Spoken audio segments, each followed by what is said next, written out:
Վերջ, ճշմարտության ծանր վարագույրը վերջապես իջավ և բոլոր դիմակները պատռվեցին։ Արմոյի կեղտոտ մանրակրկիտ մշակված պլանները մի ակնթարթում հօդս ցնդեցին։ Սա մի սցենար էր, որը խորամանկ Արմոն բացարձակապես չէր հաշվարկել։ Նա եկել էր Սաքոյի տուն, լիովին վստահ իր հաղթանակի վրա, որպեսզի առաջինը բացահայտեր Նարեի հղիության գաղտնիքն ու լկտիաբար ներկայացներ, թե իբր այդ երեխան իրենն է։ Բայց նա երբեք, նույնիսկ իր ամենամղձավանջային երազում չէր կարող պատկերացնել, որ միշտ լուռ ու հնազանդ Նարեն այս անգամ կգտնի իր մեջ այդքան անմարդկային համարձակություն և բոլորի աչքերի մեջ նայելով կշպրտի միակ ու անհերքելի ճշմարտությունը։ Սաքոն պարզապես կատարյալ շոկի մեջ է։ Նրա ուղեղը հրաժարվում է ընկալել այն սարսափելի փաստը, որ իր սեփական դուստր հղի է ոչ այլ ումից, քան իր երդվյալ թշնամուց՝ Հայկից։ Տանը տիրող խելագարության ու զայրույթի պոռթկումների ֆոնին Նարեն կանգնած է աներեր, որպես իրական մայր։ Նա հայտարարում է, որ հանուն իր չծնված բալիկի պաշտպանության պատրաստ է վայրկյան անգամ չմտածելով հրաժարվել բոլորից, լքել իր հայրական տունն ու հեռանալ ընդմիշտ։ Այս խեղդող դժոխքում միակ մարդը, ում հոգում անկեղծ ուրախության ու հույսի շող է արթնանում, Սոնան է։ Նա իր մտքում արդեն վառ գույներով պատկերացնում է, թե ինչ անսահման, աննկարագրելի երջանիկ կլինի Հայկը, երբ վերջապես իմանա, որ հայր է դառնալու։ Բայց Սոնայի այս լուսավոր երազանքները շատ արագ բախվում են ադամյանների դաժան իրականությանը և ամեն ինչ գնում է բոլորովին այլ, սարսափելի հունով։ Երբ աղմուկից հետո Վռամն ու Սոնան առանձնանում են, Վռամի դեմքին հայտնվում է մի գազանային, սառը արտահայտություն։ Նա մոտենում է կնոջն ու ամենայն լրջությամբ ատամների արանքից խստիվ զգուշացնում է նրան. եթե Սոնան հանկարծ համարձակվի և Հայկին տեղեկացնի Նարեի հղիության մասին,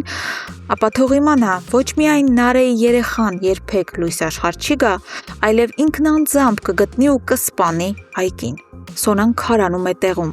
Սարսափն ու շոկը կաշկանդում են նրա ողջ մարմինը։ Նա հասկանում է, որ այս տանը մարդկային կյանքը ոչ մի արժեք չունի։ Իսկ քիչ անց, երբ կրքերը կարծես մի փոքր հանդարտվում են, Սաքոն որդուն կանչում է իր մոտ պլանավորելու իրենց կյանքի ամենամեծ ու ամենաստոր դավադրությունը։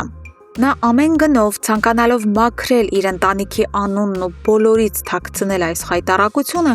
կայացնում է հրեշավոր որոշում։ Նարեին պետք է օր առաջ բռնի ուժով ամուսնացնել Արմոյի հետ և ողջ աշխարհին ներկայացնել այնպես, իբր այդ երեխան հենց Արմոյինն է։ Նույնիսկ Վռամը, ով միշտ կանգնած է հոր կողքին, փորձում է ընդդիմանալ այս խելագարությանը։ Նա հիշեցնում է հորը, որ Արմոն ստոր, վտանգավոր մարդ է և որ Նարեն պարզապես չի սիրում նրան, իսկ նման կյանքը քրոջ համար իսկական դժոխք կդառնա։ Սակայն Սաքոյի համար դա արդեն նշանակություն չունի։ Եվ հենց այս լարված ու ճակատագրական պահին, երբ նրանք որոշում են Նարեի ապագան, տան դիմաց կտրուկ արգելակում է մի մեքենա։ Մեքենայից իջնում է Լալան։ Նա եկել է կատարելու իր խոստումը՝ Նարեին անվտանգ դուրս բերելու այդ տանից և շտապ օդանավակայան հասցնելու, որպեսզի նա հասցնի Հայկին ճշմարտությունն ասել մինչև նրա հեռանալը։ Բայց Սաքոն բացարձակապես տեղյակ չլինելով Լալայի այցի բուն նպատակի ու օդանավակայանի պլանի մասին, տեսնելով իր ամենամեծ թշնամուն իր իսկ դռան շեմին, կորցնում է բանականությունը։ Նա կատաղած դուրս է վռնդում Լալային իր տանից, փակելով Նարեի փրկության միակ ճանապարհը։ Սիրելի հետևորդներ, իրավիճակը հասել է անլուծելի փակուղու։ Ինչ եք կարծում։ Արդյոք Նարեին կհաջողվի փախչել այս դժոխքից և հասնել օդանավակայան, թե Սաքոյի ու Արմոյի դավադրությունը կխլի նրա վերջին հույսը։ Եվ ինչպես կվարվի Սոնան։ Կարող է արդյոք նա լռել, վախենալով Վռամի սարսափելի սպառնալիքներից, թե ռիսկի կդիմի հանուն Հայկի ու Նարեի սիրո։ Անպայման գրեք ձեր տեսակետներն ու կանխատեսումները մեկնաբանություններում։ Մենք անհամբեր կսպասենք ձեր վերլուծություններին։ Շնորհակալություն դիտելու համար։